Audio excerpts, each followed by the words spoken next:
cette urbanisation croissante à Abidjan qui passera de près de 6 millions aujourd'hui à 7,5 millions en 2030 qui pose problème du fait des multiples embouteillages.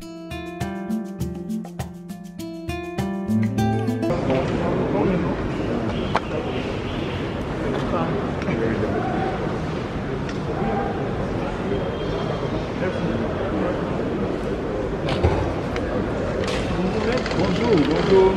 Ça va? Quelle est la partie défendue? Monsieur Badreddine Abbas.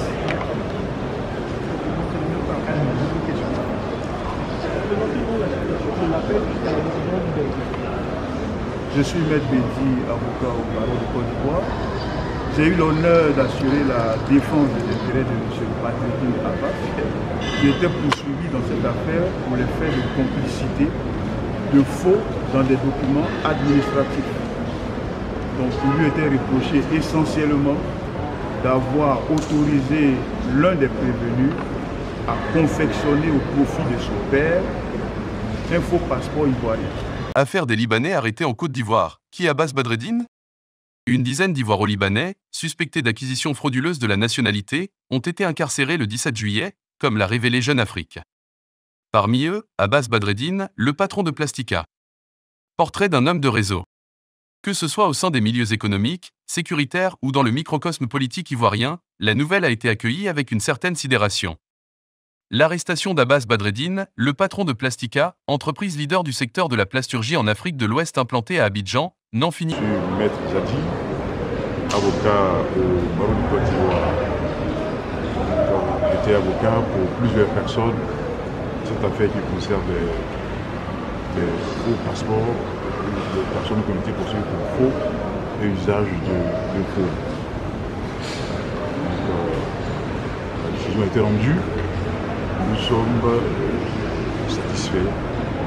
La Cour d'appel a infirmé plusieurs décisions, et parmi lesquelles celle de M. Abbas Badreddine aussi, qui n'a rien fait parce qu'il ne peut pas se substituer ou se mettre à la place d'un individu, surtout qui n'est pas, son père n'est pas son curatelle.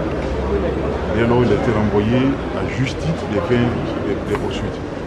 Moi, je pense que justice a été rendue parce qu'il ne mérite pas cela. Et que ce qui a été dit doit être dit. Et contrairement à ce qu'avaient dit les premiers juges, cette décision a été infirmée. Simplement, et c'est à bon droit que cela a été fait. Plus d'alimenter les conversations et de soulever de nombreuses questions. L'entrepreneur à succès, très investi au sein de la Chambre de commerce et d'industrie ivoiro-libanaise, a été placé en détention provisoire à la maison d'arrêt et de correction d'Abidjan, Maka, le 17 juillet, en compagnie d'une dizaine d'autres Ivoiriens d'origine libanaise. Un coup de filet spectaculaire, survenu dans le cadre d'une vaste enquête portant sur des soupçons d'acquisition frauduleuse de la nationalité et de trafic de passeports, après des signalements émis par le Qatar, l'Union européenne et des chancelleries auprès des autorités ivoiriennes. Ce que nous va dire est que certains prévenus ont été renvoyés plus ou moins simplement des faits de poursuite, et comme je l'ai dit pour M. Badreddine, et d'autres ont vu l'appel partiellement fondé.